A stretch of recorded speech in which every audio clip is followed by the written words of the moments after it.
For over 30 years, First Republic has striven to leave a positive impact on the communities they serve by connecting individuals and organizations in need with service that supports their goals. Visit firstrepublic.com today to learn more. That's firstrepublic.com. Member FDIC, Equal Housing Lender. Happening now, President Biden confronts threats to the nation and his agenda when he takes the stage for an exclusive CNN town hall just 2 hours from now. Also tonight, Republican divisions are on display. Liz Cheney blasting Kevin McCarthy's decision to pull his picks from the January 6th committee, calling his rhetoric disgraceful. And 91 million Americans are now at risk in counties where COVID-19 is spreading at a high rate. I'll discuss the danger from the Delta variant with the director of the National Institutes of Health, Dr. Francis Collins. Welcome to our viewers in the United States and around the world. World Blitzer is off today. I'm Jim Acosta, and you're in the Situation Room.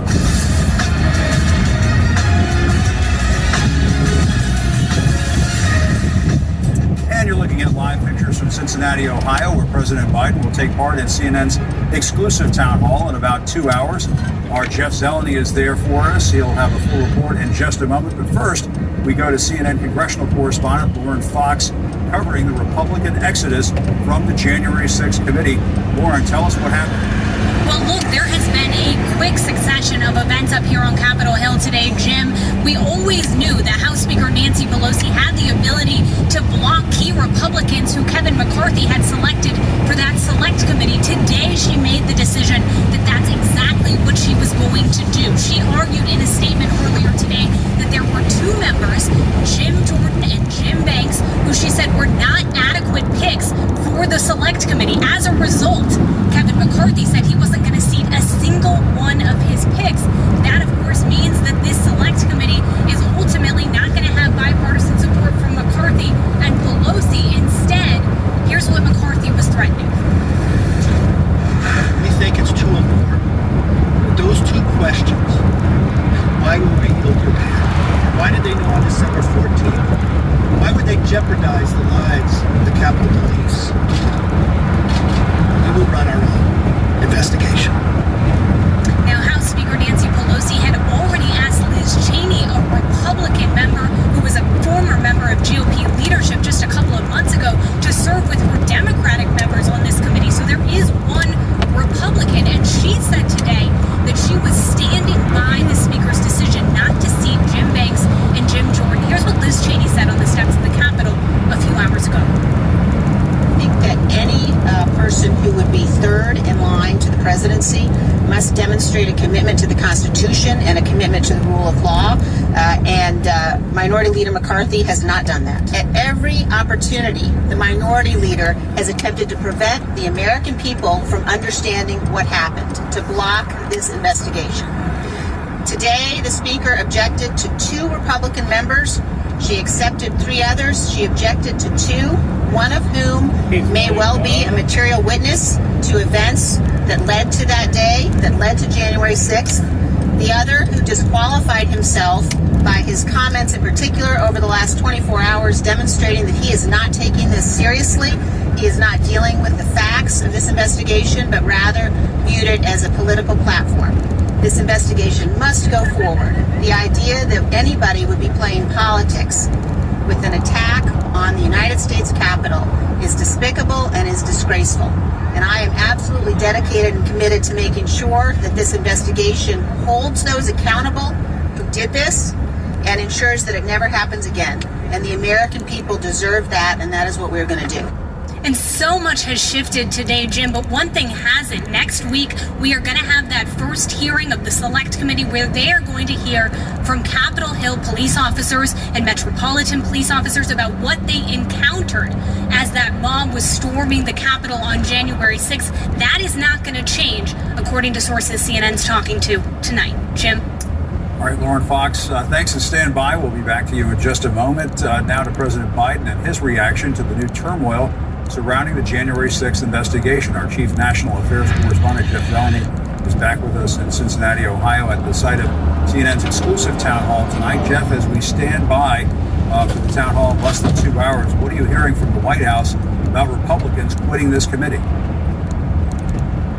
Well, Jim, we do know that the White House supports the actions of Speaker Nancy Pelosi. White House Press Secretary Jen Psaki, in a briefing aboard Air Force One as she was flying here to Cincinnati with the president, said the president does indeed strongly support the decisions today. And the reality is the White House has never really wanted to get involved in this. They did support an independent commission to investigate. The White House decided to not investigate on its own, but they do say, for the matter of history, for the sake of history, it's important to get to the root causes of all this.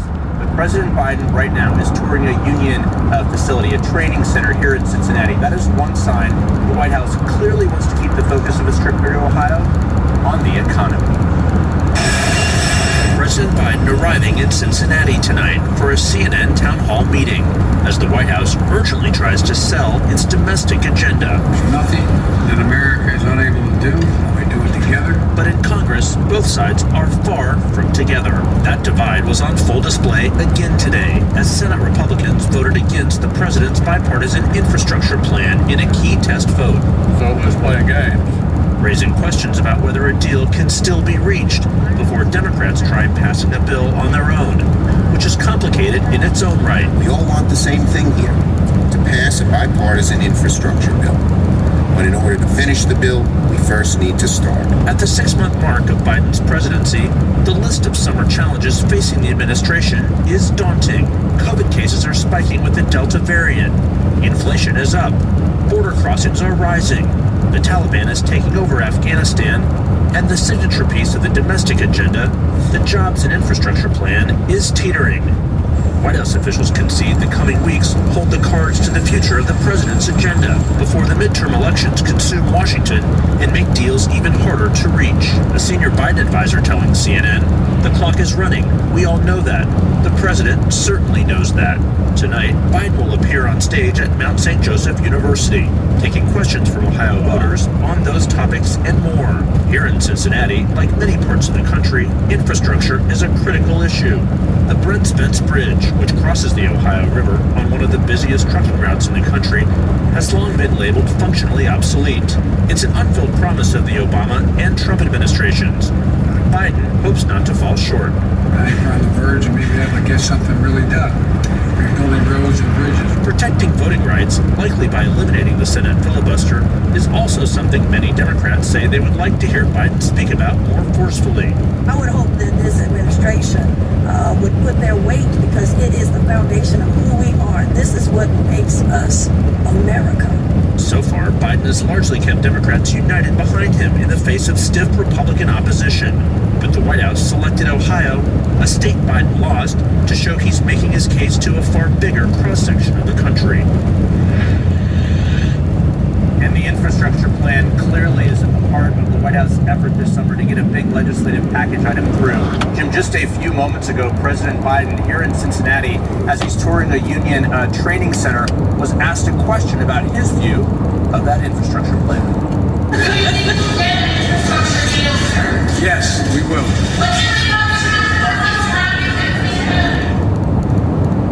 So yes, we will. Those three short words clearly is expressing the optimism we are still hearing from White House officials. They do believe that there is goodwill among the Senate Republicans who are negotiating with Democrats on at least one half of this.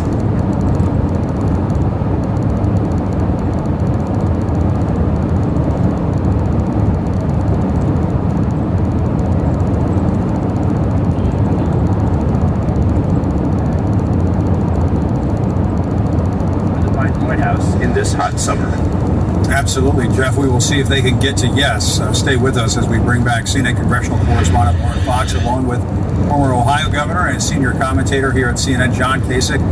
Governor Kasich, let me go to you first. Your reaction to the House Minority Leader pulling all of his choices from the January 6th committee, and Congresswoman Liz Cheney calling him out for trying to hide the truth from the American people. What did you make of that? Yeah, my initial reaction is I don't think Nancy should have done that. Speaker Pelosi shouldn't have done that. You're going to have somebody on that committee. I mean, the guy's been a denier, and we know all that. But I'm just afraid it's more entangled. So what I would have done is leave them on there. And there are a couple good people that McCarthy appointed who I think would be fair-minded. And you let the facts speak for themselves, that you were going to have some disruption for a member or two, but that could have been overcome. And now it's sort of I'm just concerned that it may have spoiled the way this committee is going to be treated. But so it's important we have this committee. We should have had the bipartisan investigation without the Congress having to do this in this manner. And shame on Republicans for not going along with that. I just think in this case it may have been better to leave well enough alone. And Lauren, was it a surprise, do you think, that House Speaker Pelosi would reject some of these choices who voted to reject the 2020 election results? Their strategy seems to be blaming her for the violence on January 6th. Well, look, Jim, she always had the option of rejecting these choices. But yesterday, something that she said I thought was very interesting. She said that how people voted on whether or not to certify the results of the election was not going to be a factor in whether or not she decided they should serve on the committee. Initially, that struck me as potentially her setting the table that these members would get through. But I think one of the factors that played into this, according to Democratic sources I've been talking to today, is the fact that Jim Banks, right after being named as the top Republican on this committee, sent out a pretty fiery statement saying that the only reason this had been created was to malign conservatives. I think that struck a lot of rank and file Democrats and the Speaker as inappropriate. Of course, there's also the relationship between Jim Jordan and former President Donald Trump, not to mention the fact that Democrats have argued that perhaps Jim Jordan should testify before the Select Committee. So there were factors independent of whether or not someone voted to certify the election or not that really weighed in on the Speaker's decision-making properties here. And Jeff, Democrats want to set the record straight on January 6th, but if Republicans refuse to cooperate, won't a large part of the country reject the results of the investigation right off the bat? Jim, there's no question the well has been poisoned on all of this, really since the hours of the insurrection that we all saw unfolding on television, and so much more that we've learned since, largely through all these videotapes that have been released by the FBI and others. But still, a big part of the Trump base, if you will, simply does not believe what happened. I do still think this congressional committee does have the ability to get to the bottom of at least some of this.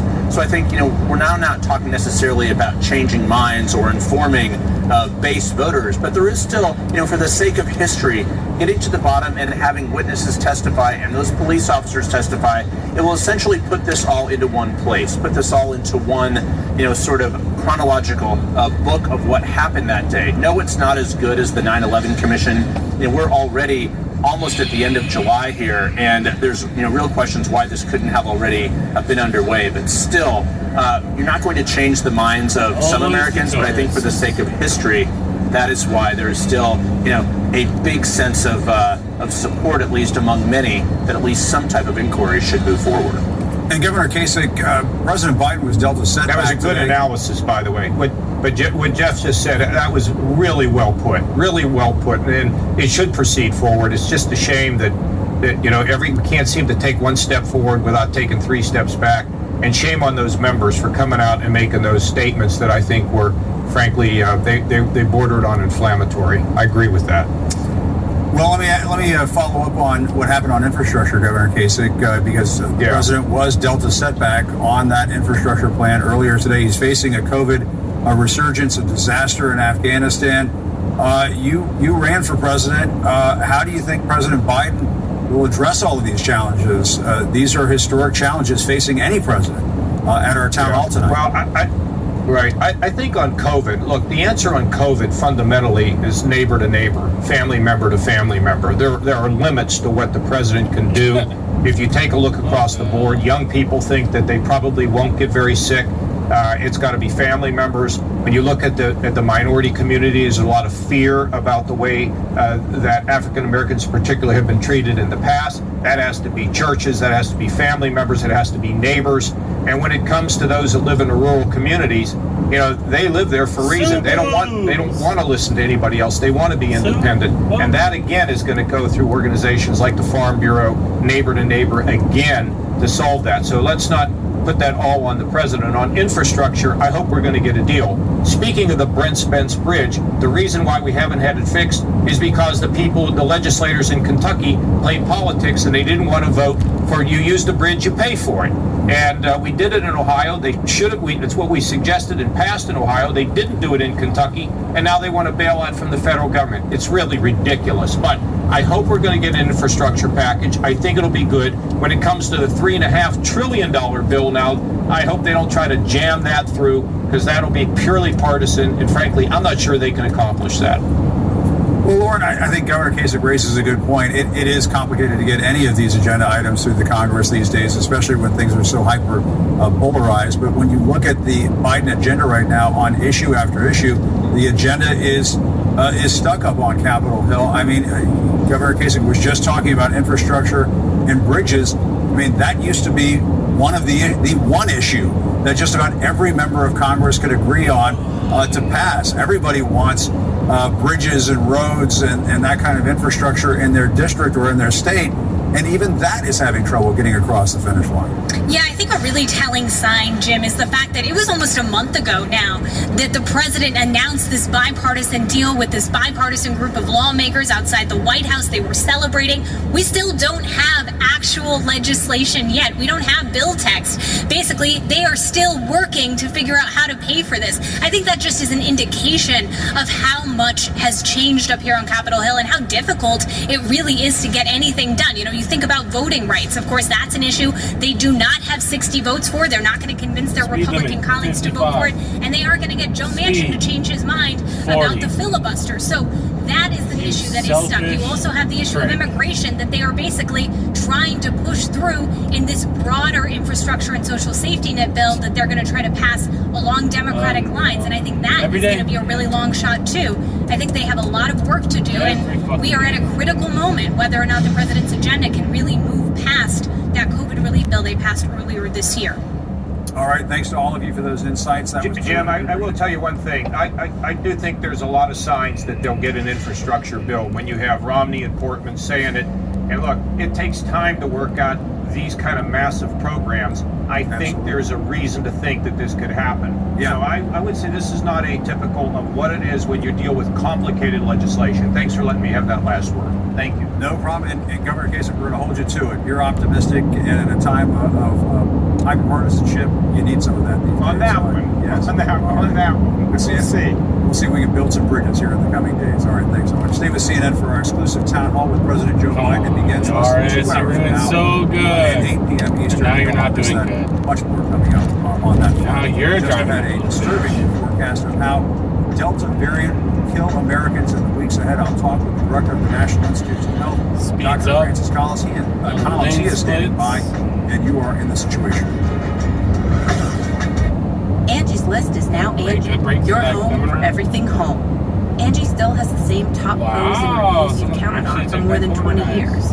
Only now you'll get access to all the tools you need to make your home your happy place. Inside, outside, big or small, Angie helps you find the right solution for whatever you need done, all from your phone. It's simple to find upfront pricing and instantly book hundreds of projects. You can even search pricing guides to see what others paid for similar jobs, and easily compare quotes from top local pros to make sure you're getting a fair price. From lawn care to repairing the AC to the project of your dreams, Angie has your home projects handled from start to finish. Plus, when you book and pay through Angie, they'll cover your project up to the full purchase price, plus limited damage protection with their happiness guarantee. Make your home an Angie home. Check out Angie.com today. And for more on the happiness guarantee, go to Angie.com/happiness-guarantee.htm. This podcast is supported by First Republic Bank. First Republic has made it their mission to understand their clients' needs and provide them with an unparalleled level of service.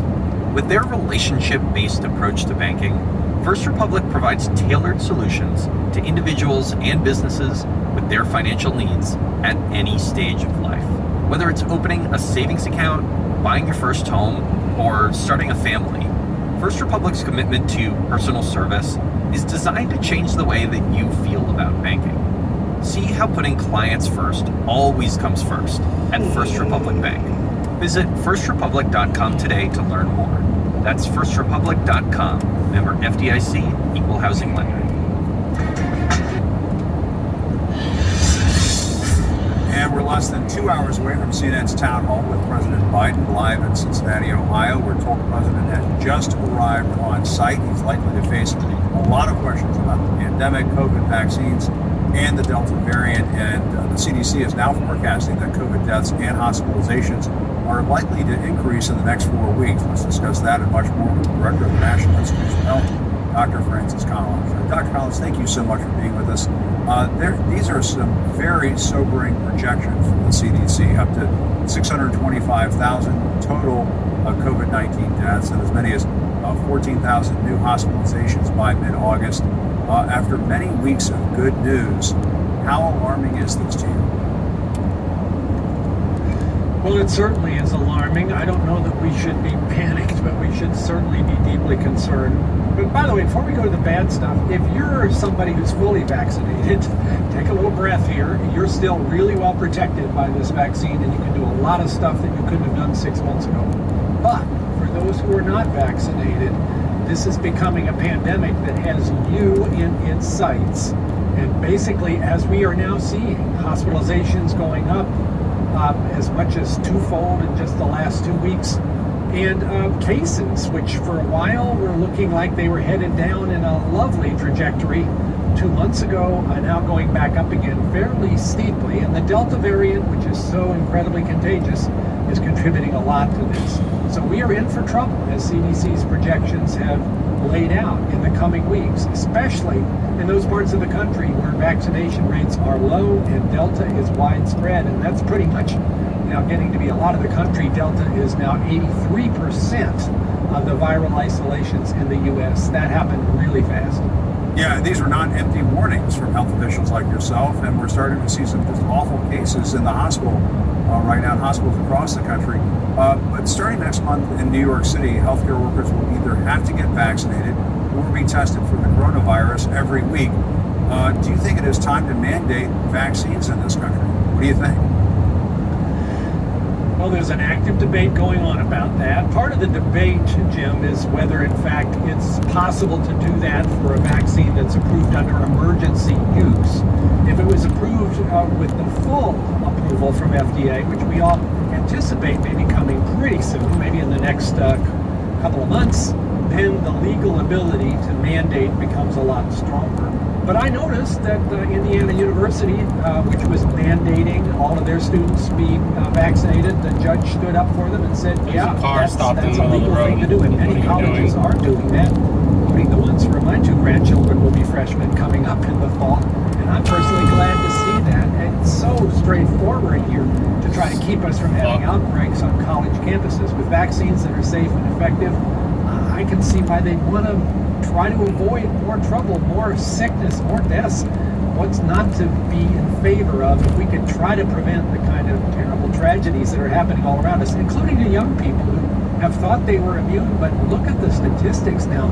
An awful lot of the people in the hospital, in the ICU, and some of them in the morgue are well under 30 years old. Yeah, it's so disturbing. And Senator Rand Paul, as you know, I want to ask you about this, leveled some serious accusations at your organization, the National Institutes of Health, during a congressional hearing yesterday. I want to listen to what he said and Dr. Anthony Fauci's forceful response. As you know, they got into it yesterday. Let's watch. Dr. Fauci, knowing that it is a crime to lie to Congress, do you wish to retract your statement of May 11th where you claim that the NIH... If there's some odd chance that people actually or someone watches these videos, you will see that every fucking day that I drive to work,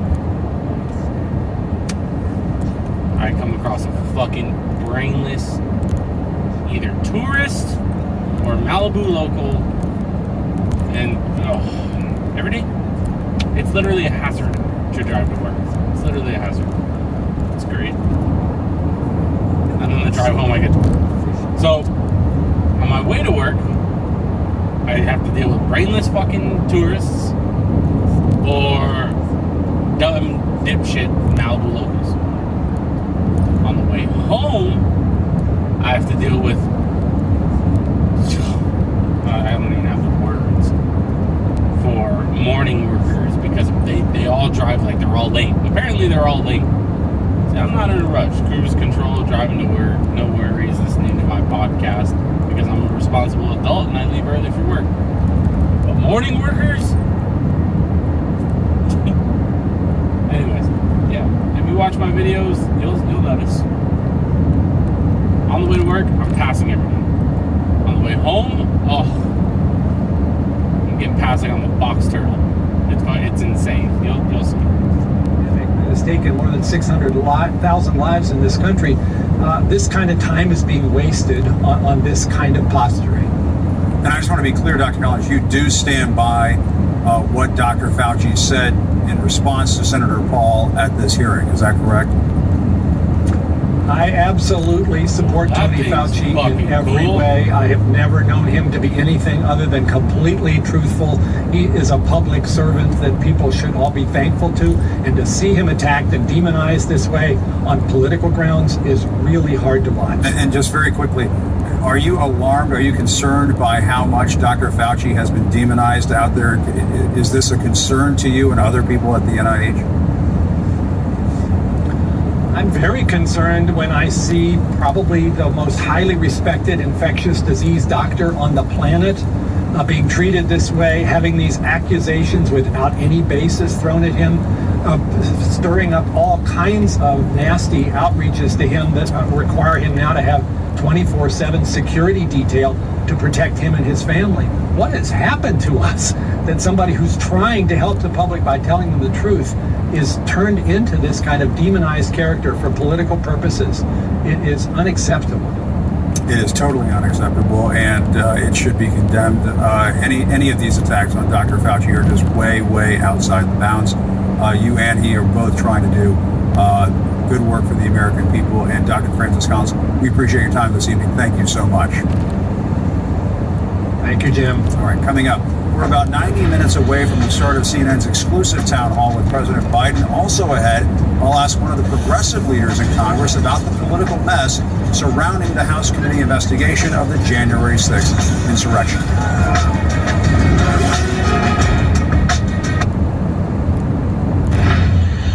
We're following two major stories here in the Situation Room. Right now, we're less than 2 hours from the start of CNN's exclusive town hall with President Biden. And back here in Washington, Representative Liz Cheney this afternoon blasted House Republican leader Kevin McCarthy, calling his rhetoric on the January 6th committee investigation disgraceful. McCarthy pulled 3 of his picks off the committee today after House Speaker Nancy Pelosi rejected 2 others. Take a listen. The rhetoric around this from the minority leader and from those 2 members has been disgraceful. This must be an investigation that is focused on facts. And the idea that any of this has become politicized is really unworthy of the office that we all hold and unworthy of our republic. And we cannot allow those voices who are attempting to prevent the American people from getting the truth to prevail, and we certainly will not allow. And joining us now is Representative Ro Khanna, Democrat of California. Congressman, thanks so much for being with us. House Speaker Nancy Pelosi, as you know, she accepted 3 of McCarthy's picks for this committee. What does it tell you, and how do you respond to McCarthy pulling all of them back? It's so unfortunate. I mean, Speaker Pelosi has appointed a bipartisan commission with Liz Cheney on it. She has wanted this to be bipartisan. And to get to the facts, look, I served with Representative Jim Jordan on the Oversight Committee. If someone tried to take him off the Oversight Committee, I'd say, no, he has every right to be on the Oversight Committee. But you can't have people who have said that there wasn't an insurrection be on a committee to investigate an insurrection. It's not personal, it's factual. And we heard earlier today the minority leader trying to blame House Speaker Nancy Pelosi for the intelligence failures, the security failures that we saw on January 6th. This appears to be a GOP talking point. What's your response? You know what would make that a lot more credible is if there actually was an investigation. Instead of lobbing charges that have no basis, why not have a factual inquiry, which is all the speaker wants, into this? Look, the speaker is a deep institutionalist. She tells the story of as a young girl coming by the Capitol and how moved she was by that. This is not about politics. This was an attack on our democracy, an attack on an institution where she has served for over 30 years. And she just wants a bipartisan investigation. That's what Liz Cheney wants. That's why you see both of them coming together on this issue. And on a different issue, the chairman of the Joint Chiefs, I'm sure you saw this earlier today, Mark Milley,